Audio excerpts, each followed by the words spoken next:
My mother-in-law, who came to my mother's funeral, grinned and said, "This house will be inherited by my son. I wonder if I should take this room." I replied, Actually, I'm the one inheriting this house." She retorted, "I know, but isn't it true that a wife's belongings belong to her husband? So, in essence, this house belongs to my son, right?" I sighed. Is that really the case? She cheerfully added, "From now on, let's get along." I hesitated. What do you mean by get along? She declared. I mean turning this room into my room. I asked, does that mean we'll be living together? She confidently replied, Exactly. I've decided. With such a splendid house, it'd be a waste to have empty rooms when two people can live here, don't you think? Despite my recent loss, my mother-in-law seemed blissfully unaware of my grief. Why would she bring this up now? Can't she see the sadness on my face? It's no time for jokes. This house holds precious memories. It was built by my respected father and was my mother's cherished home. I don't want my unreasonable mother-in-law to live here. And my husband, who doesn't stop it, is equally at fault. To prevent my precious home from being tainted, I decided to take the initiative before moving out. I am a 42-year-old office worker. Having missed the timing for marriage and still being single after turning 40, I had given up on the idea of getting married.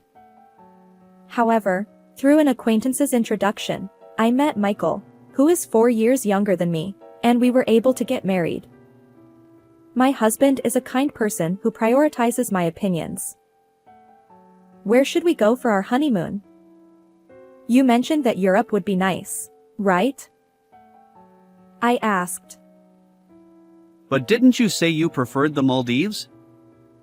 Let's go to the Maldives. My husband replied. My mom wants to live with us. My dad's health isn't great, and it seems my mom is finding it challenging to manage alone. He explained. I understand that your mom is going through a tough time, but didn't we agree not to live together before we got married? You're right, I'll talk to my mom about it. My husband always listens to my whims, and I often feel guilty about it. Meeting a good person is a joy, but there's one regret. My father passed away 3 years before I got married, so I couldn't show him my wedding and reassure him. My father was a strict executive at a small and medium enterprise, and I deeply respected him. Despite the modest size of the company, his income was decent, and our family home was sizable enough to hold a funeral. As I began working as an office employee, I gained a deeper understanding of the challenges of work, which only increased my admiration for my father. And then, 2 years after our marriage, my mother also passed away. Even Mom? My husband asked. Are you okay? Shouldn't you take a break in the back room? Funerals are generally less commonly held at home, but my mother's funeral was conducted at home. During my mother's funeral, he always looked out for me. Truly, I was fortunate to have met such a good husband. That's when my mother-in-law, Nancy, arrived. My deepest condolences. I sincerely sympathize with you. I replied. Thank you. I hadn't lived together with my mother-in-law, and our interactions had been limited, maintaining a reasonable distance. However, it was during my mother's funeral that I glimpsed her true nature. After the funeral, my mother-in-law approached me. It wasn't strange for her to come to me, but her expression was oddly gleeful. We greatly appreciate your assistance during this funeral. Thanks to you, we were able to smoothly complete the ceremony. Then she said, The funeral is over now, isn't it? Enough with the formalities. I was taken aback. Initially, I thought my mother-in-law was trying to be kind, considering my grief. But it became clear that wasn't the case. Your parents had such a splendid house. I replied. Wait a moment. She boldly walked into the depths of the house. Oh. Mom, this is inconvenient. Some areas are messy. I protested. Undeterred, she declared. Don't fuss over details. More importantly, this house will be inherited by my son. I wonder if I should take this room. I hesitated. Mom. Actually, I'm the one inheriting this house. She smirked. I know.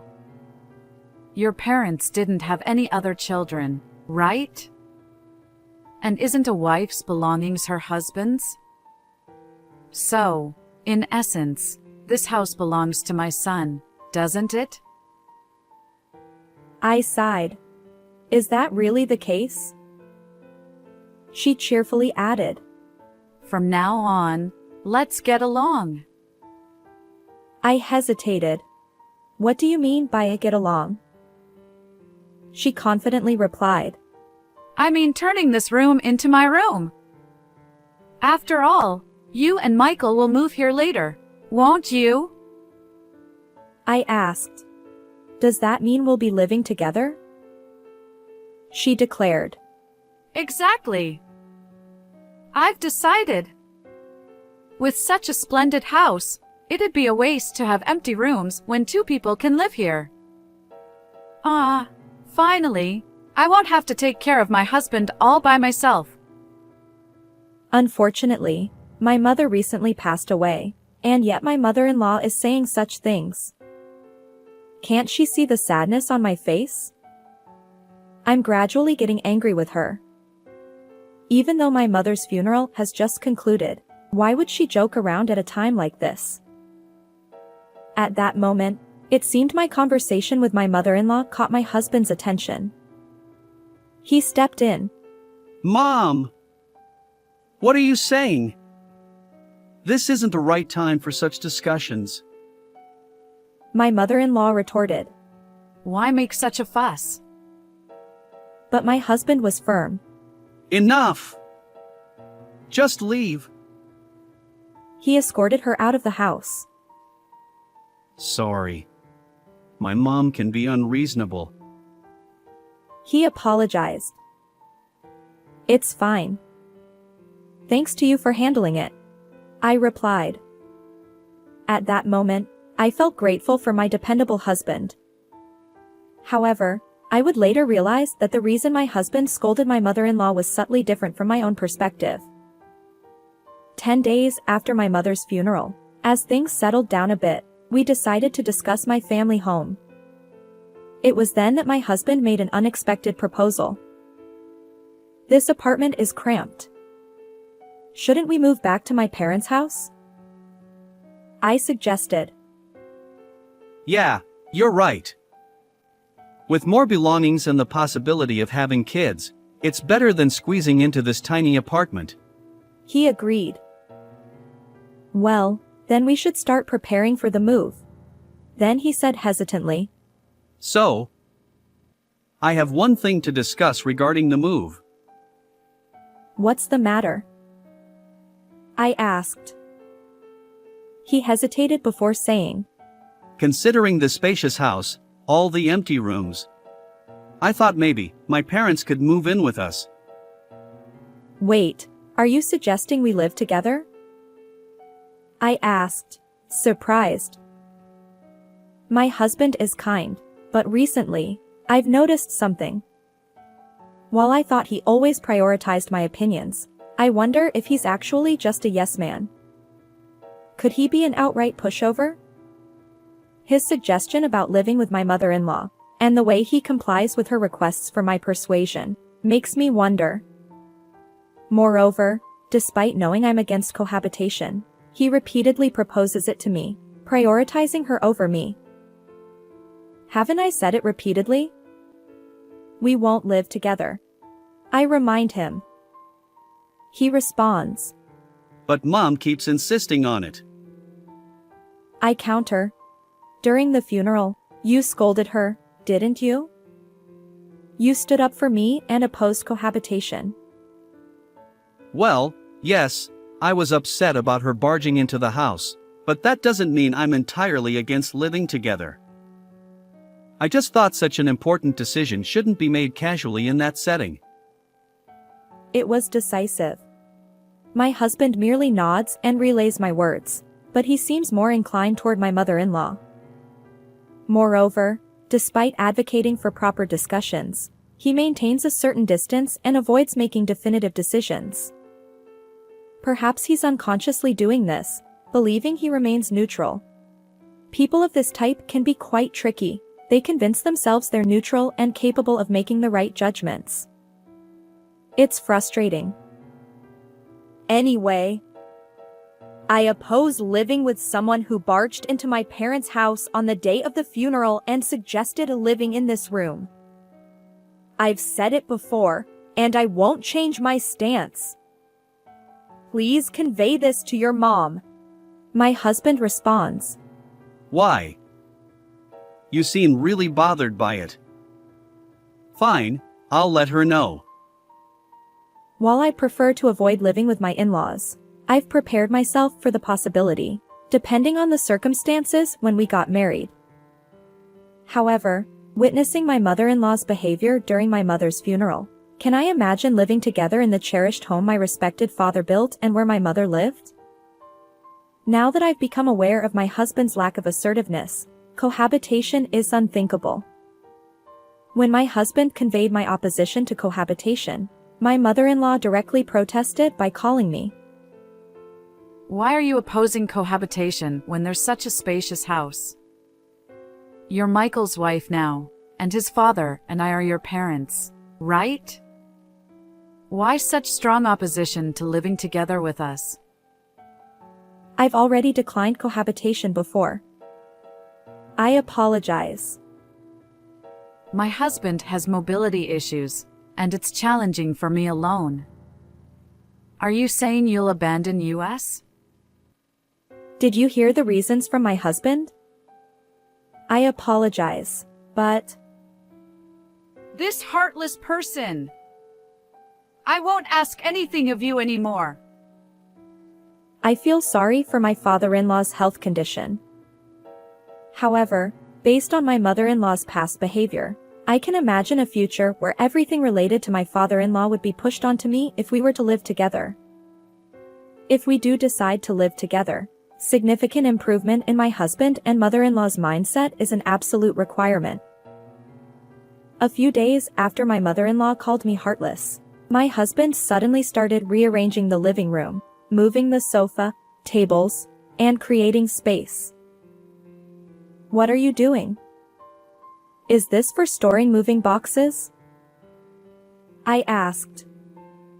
He replied. No, I'm planning to make space for 2 beds here. The mention of 2 beds filled me with a sense of dread.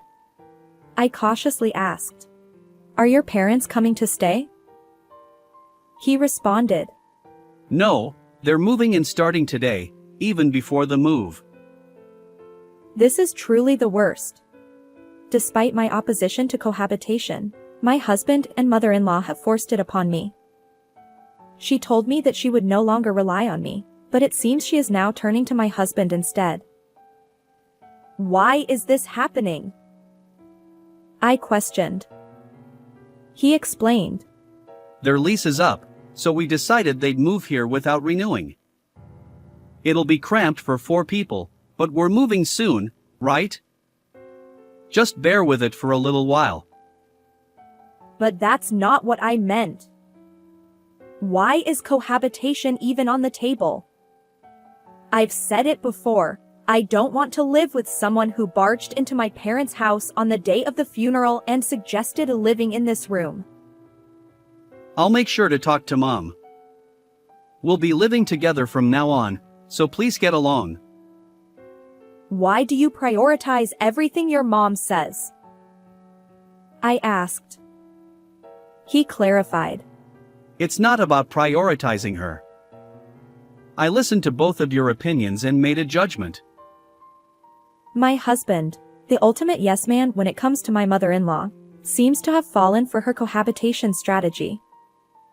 Perhaps he's unwittingly swayed by her, believing he's making independent judgments. I used to think of my husband as kind and good-hearted, but when paired with my mother-in-law, he becomes quite a handful. And so, I find myself forced into cohabitation with my in-laws. Welcome. As I suspected, this apartment is cramped for 4 adults. We'll endure it until the move. It's infuriating. She just rolled in here, and now she's complaining about the room. I apologize for suddenly adding 2 elderly people. We'll try not to inconvenience you. No, if there's any inconvenience due to your mobility issues, please let us know. My father-in-law, Tony, has mobility issues, but he seems better than expected. He experiences mild discomfort when standing up, but nothing severe. Was my mother-in-law genuinely struggling to care for him? He's polite and even offered to handle what he can on his own. Unlike my mother-in-law, my father-in-law doesn't seem problematic. Or so I thought. Is there a drugstore nearby? It seems I forgot to bring my medicated patch with me, and I'd like to buy one. Hold on, dear. Considering your mobility issues, you should stay put. If you fall outside, it'll inconvenience Michael and the others, won't it? Ask them to buy the medicated patch for you. But I've been going to buy it myself until now. Didn't they tell you to let them know if you face any inconvenience? Well, I guess you're right. Sorry, but I need it urgently. Could you go buy it for me? Sigh. Understood. While running an errand for a medicated patch isn't a big deal, why does my mother-in-law make decisions without involving me in the conversation? Also, my father-in-law appears polite on the surface, but he seems to follow my mother-in-law's lead. Like my husband, he's become her yes man. This time it's a minor errand, but as we continue living together, I fear everything will eventually be pushed onto me. Can I allow these people to live in the cherished home my parents left behind? It's no joke. If they move in, they'll tarnish the house. I must find a way to protect my parents' home. As my mother-in-law and father-in-law prepared for their move to my parents' home, I decided to take preemptive action before their relocation. My mother-in-law was in high spirits, excited about moving to a spacious house. Hey, can you lend us the key to your parents' house? We'd like to check out our rooms. I have some errands to run, so I'll give the key to Michael. Michael, can you drop us off? Before heading home, we want to stop by the storage room where we dumped our belongings. We need to measure the furniture sizes. Got it. I'll take the key. With my mother-in-law's good mood, there were no clashes between us, and about 10 days passed uneventfully. However, behind the scenes, my preparations were progressing steadily. All right. The moving preparations are complete.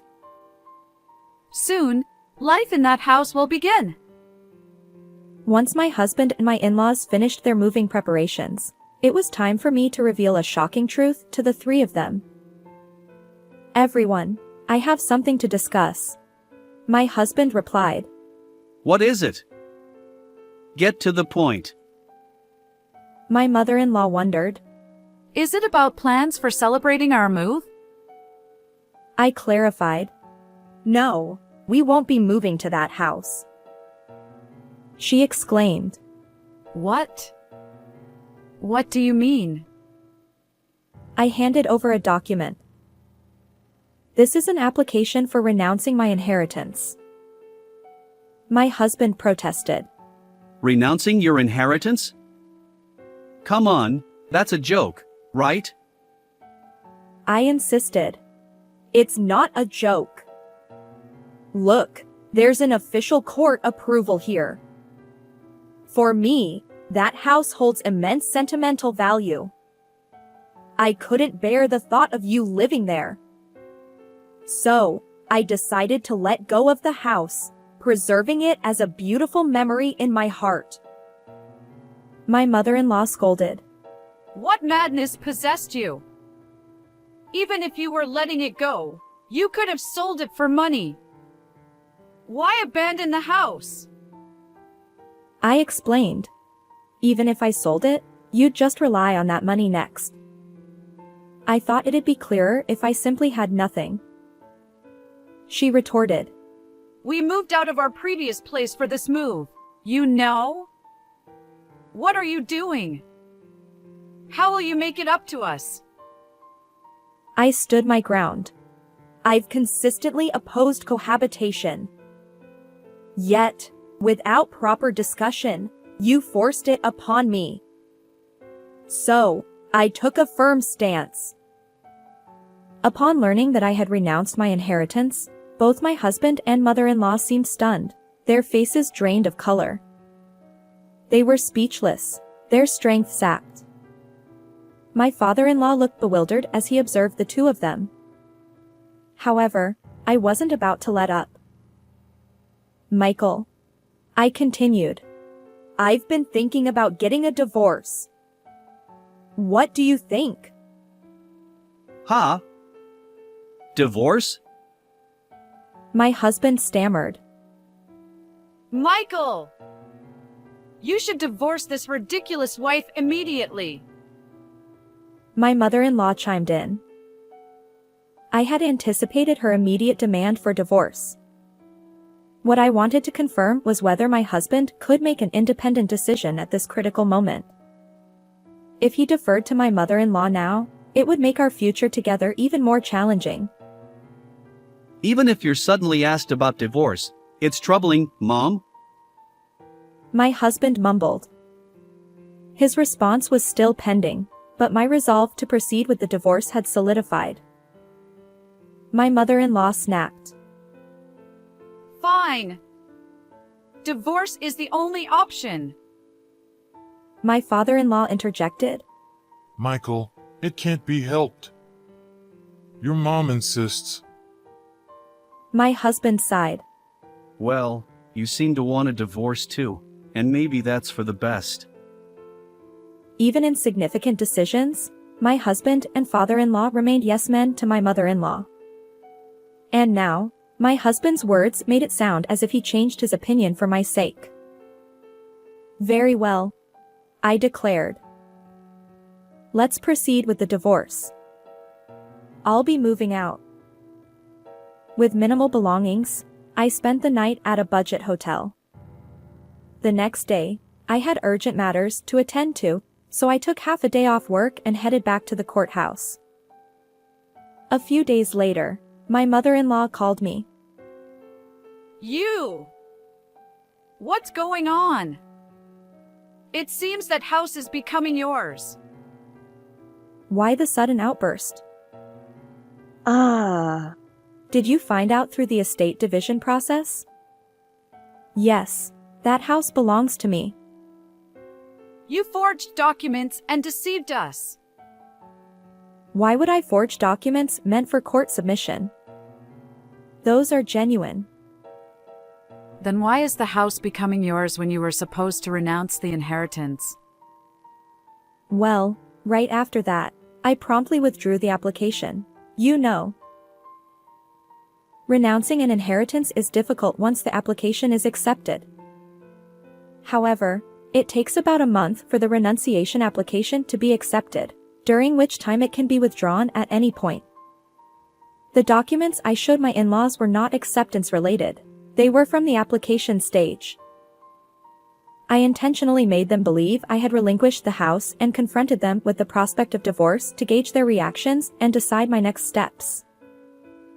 I didn't expect my mother-in-law's mindset to change, but I hoped my husband would reconsider and express that he didn't want a divorce. If he said he didn't want a divorce, I planned to rethink it and later explain about the house. However, So the house really becomes yours? Then, since it was acquired before the divorce, it's subject to property division, right? In such cases, you two are supposed to split the money from selling it, don't you? my mother-in-law seemed intent on taking whatever she could from me, knowing the house wouldn't be hers. But I had anticipated this. If that house were jointly acquired by us, it would indeed be considered shared property. However, that house is a unique asset acquired through inheritance, so it won't be subject to property division. Unfortunately, specific assets like this aren't eligible for division. When you heard that the house would become mine, didn't you consult with a lawyer?